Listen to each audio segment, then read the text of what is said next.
자, 국적 상실을 어떻게 규제하느냐. 국적을 잃는다는 것은 뭐 국가가 국적을 잃게 만드는 경우도 있지만은 또 국적을 상실하게 함으로써 또 벌어지는 많은 또 부작용들이 있고 그러기 때문에 국적 상실을 어느 정도 규제를 하기도 하는데 그 어떤 식으로 규제를 하고 있느냐를 살펴보죠.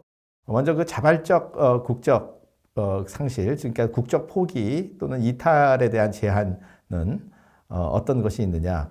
이 사실 국적 포기나 이탈이라는 것이 그 보편적 인권인가요?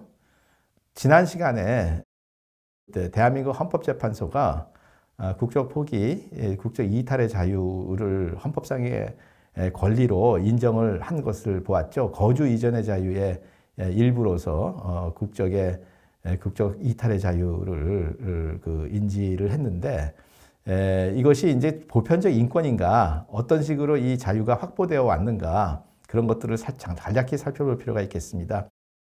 지난 시간에도 말씀드렸지만은 1870년대까지 유럽에서는 영구 충성, 즉 perpetual allegiance의 원칙이 지배적이었습니다. 그래서 국적 이탈을 할 수가 없었던 것이죠. 그런데 이제 이제 2차 대전이 끝난 후에 세계 인권 선언이 이제 만들어졌죠. 그 세계 인권 선언 제 15조 2항을 보면은 이런 말이 있습니다. 어느 누구도 자의적으로 자신의 국적을 박탈당하거나 그의 국적을 바꿀 권리를 부인당하지 아니한다. 여기서 국적을 바꿀 권리를 부인당하지 아니한다. 이렇게 국적을 바꿀 권리가 이 국적 이탈의 선언, 국적 이탈의 자유를 선언한 것인지 이것도 한번 좀 생각해 볼 문제인데, 이 조항이 국적을 바꿀 권리를 어느 정도 인정한 것인지, 즉 마음대로 자기가 국적을 이탈할 수 있다는 얘기인지, 아니면은 그 앞에 자의적으로라는 말에 규정되는, 즉 자의적으로 국적 변경의 권리를 부인할 수 없다는 그런 정도에 그치는 것인지 해석상의 논란이 있습니다. 한편 유럽 국적협약 1997년에 체결된 유럽 국적협약이 뭐 다자 협약으로서는 지금 현재 세계에 대한 상당한 그 가이드라인의 그 기능을 하고 있거든요.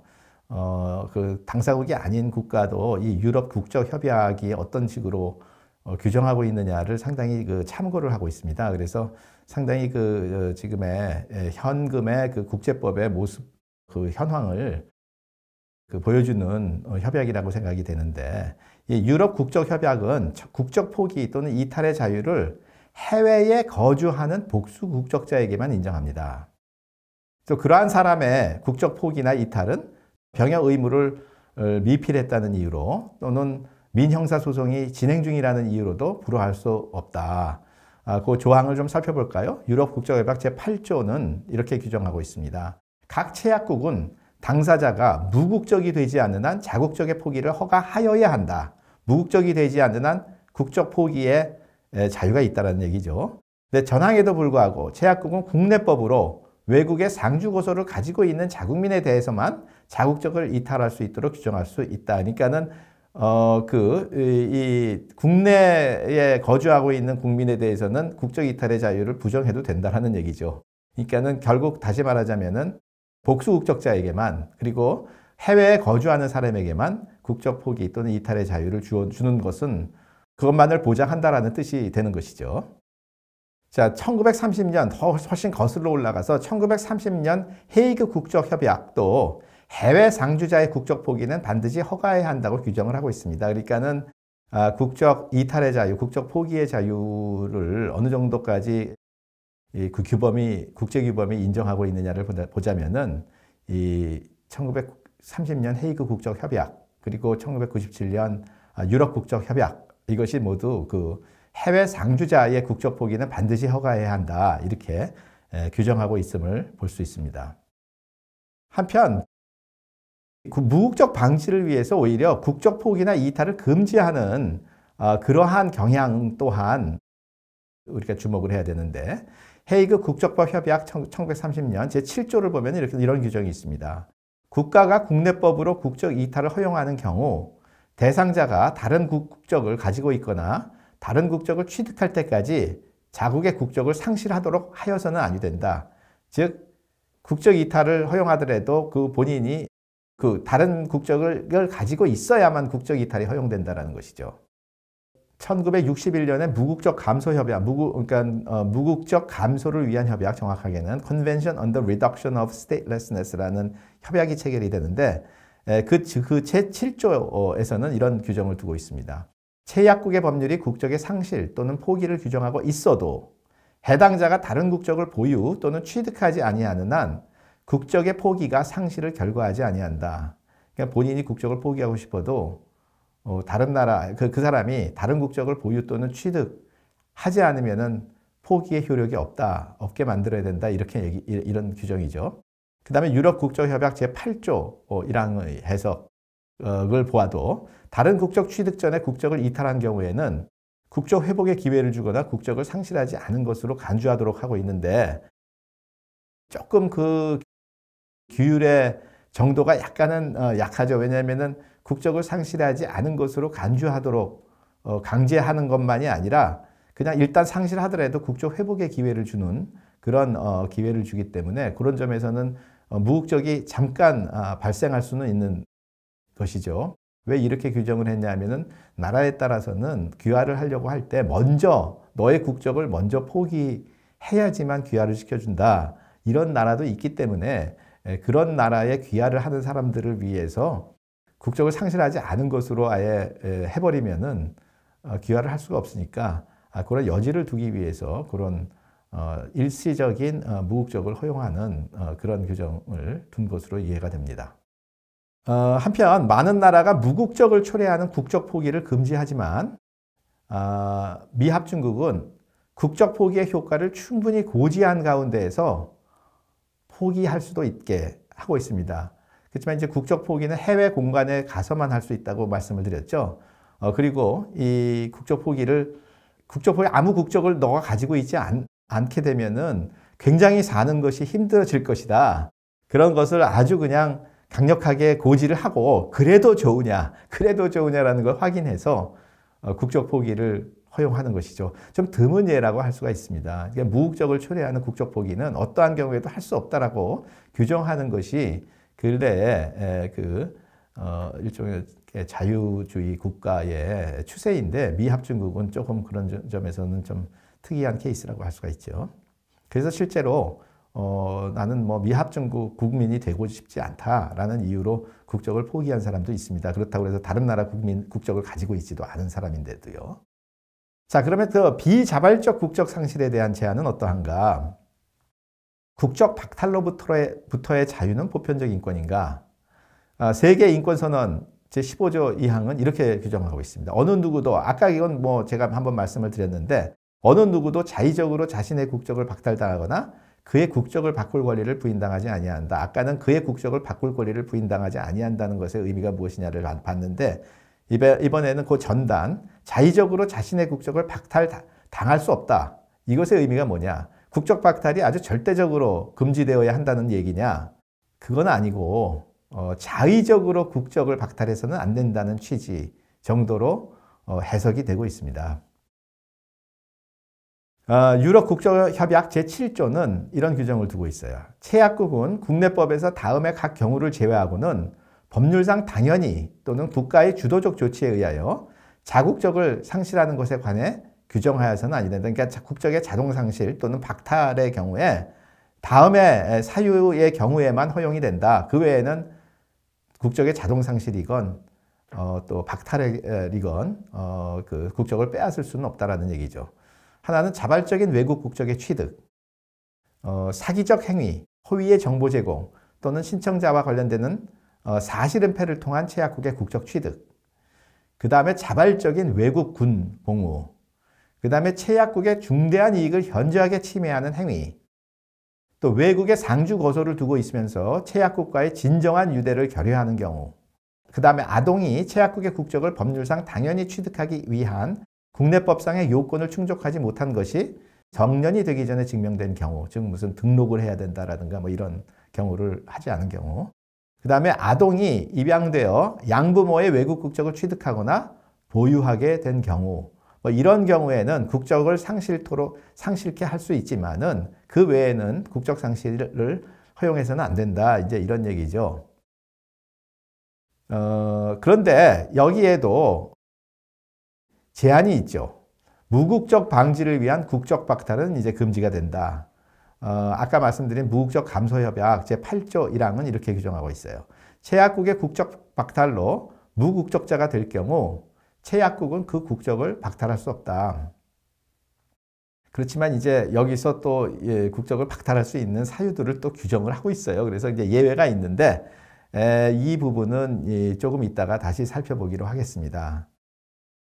그 다음에 이제 유럽 국적협약 아까 여러 사유를 열거하면서 그러한 사유에는 국적 박탈 또는 국적의 자동 상실이 허용된다라고 했잖아요. 그러니까는 뭐 그 사유 외에는 허용되지 않는다라고 규정을 한 것이지만은 어쨌든 그 사유에 그런 사유가 있으면은 허용이 된다. 국적 자동 상실 또는 국적 박탈이 허용이 된다라고 했는데 그럼에도 불구하고 이 조항이 또 있습니다. 최약국은 국내법에서 본조 제1항 및 제2항에 규정된 사유가 있더라도 당사자가 그로 인해 무국적이 될 때에는 자국적을 상실하는 것으로 규정해서는 아니 된다. 다만 제1항 비호에 규정된 경우 그 비호가 뭐냐면은 사기적 행위, 뭐 허위의 정보 제공 또는 신청자와 관련되는 사실 은폐를 통한 국적 취득 이 경우에는 그러하지 아니하다 해가지고 국적의 자동 상실, 국적의 박탈 사유가 있다 하더라도 무국적을 야기하는 국적 상실은 규정해서는 안 된다 이렇게 말하고 있지만 한편 이 경우 즉 거짓으로서 그 귀화를 했다든가 허위의 정보 제공을 통해서 귀화를 했다든가 그런 경우에는 그거 취소할 수 있다. 그 취소함으로써 그 사람 무국적이 되더라도 괜찮다. 이런 뜻으로 이해를 하면 되겠습니다.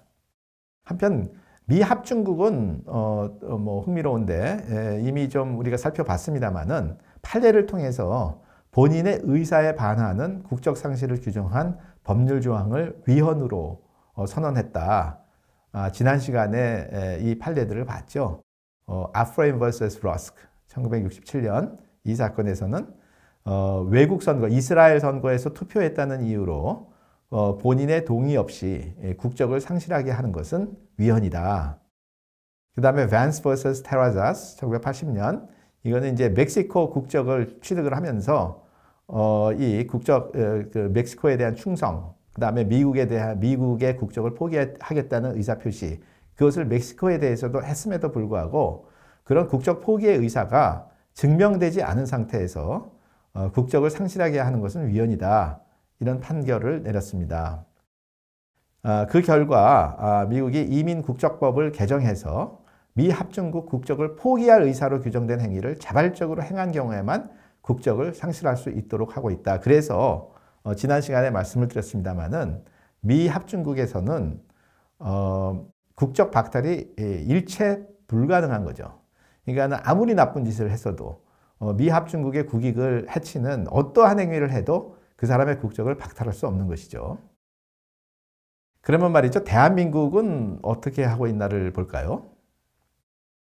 일단 대한민국은 국적 이탈을 그러니까 자발적인 그 국적을 상실, 자발적 국적 상실은 복수 국적자와 외국 거주자에게만 허용하고 있습니다. 국적법 제14조 1항을 보면 이렇게 규정을 하고 있습니다. 복수 국적자로서 외국 국적을 선택하려는 자는 외국에 주소가 있는 경우에만 주소지 관할 재외공관의 장을 거쳐서 법무부 장관에게 대한민국 국적을 이탈한다는 뜻을 신고할 수 있다. 이렇게 규정을 하고 있어요. 그러니까는 복수 국적자 그리고 외국 거주자에게만 이것이 허용이 되는 것이죠. 뭐 그런 점에서는 이제 그 유럽 국적협약의 그 규정과 뭐 일치한다고 볼 수가 있습니다.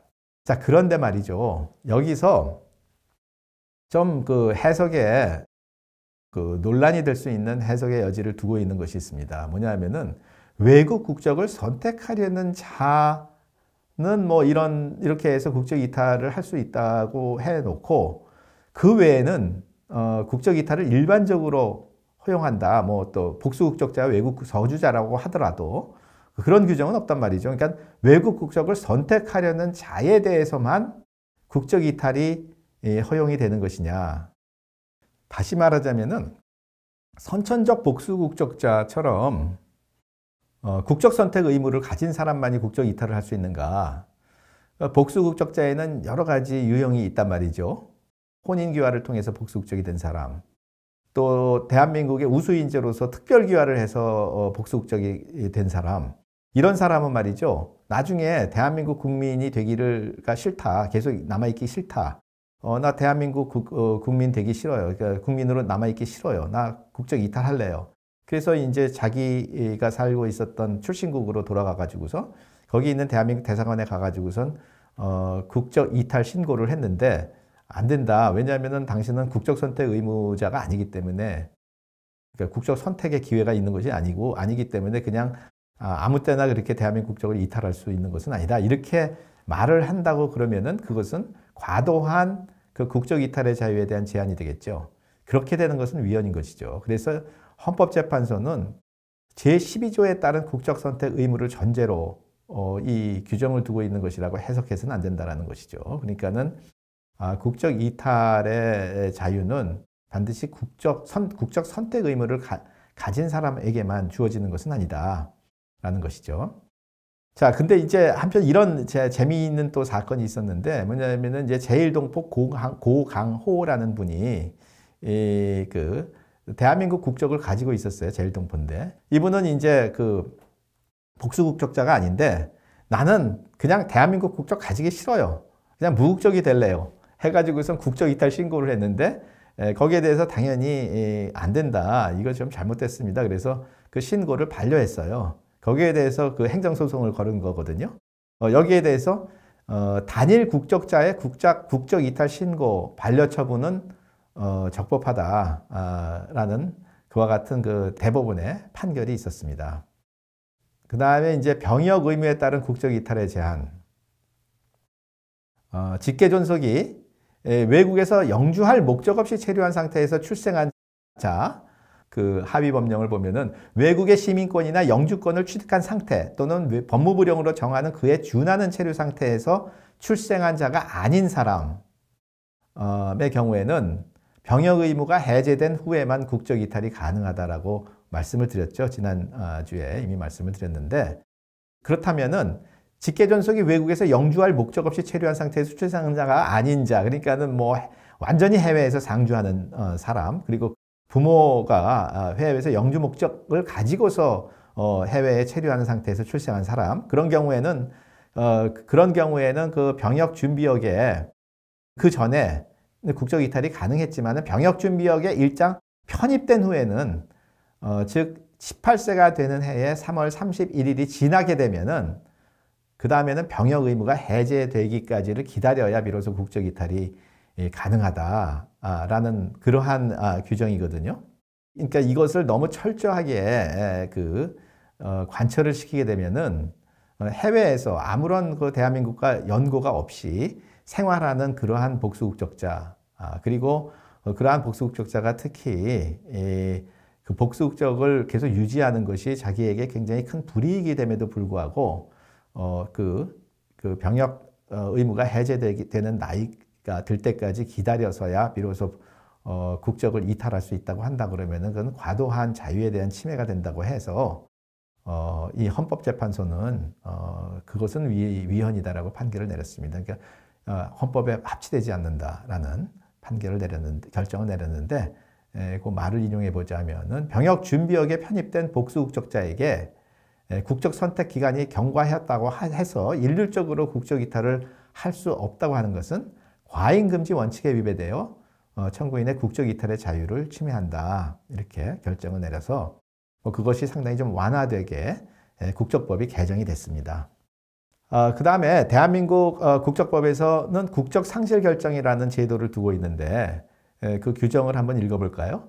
법무부 장관은 복수 국적자가 다음 각 호의 어느 하나의 사유에 해당하여 대한민국의 국적을 보유함이 현저히 부적합하다고 인정하는 경우에는 청문을 거쳐서 대한민국의 국적의 상실을 결정할 수 있다.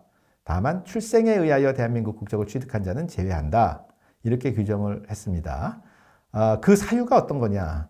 국가안보, 외교관계 및 국민경제 등에 있어서 대한민국의 국익에 반하는 행위를 하는 경우, 또 대한민국의 사회 질서 유지에 상당한 지장을 초래하는 행위로서 대통령령으로 정하는 경우.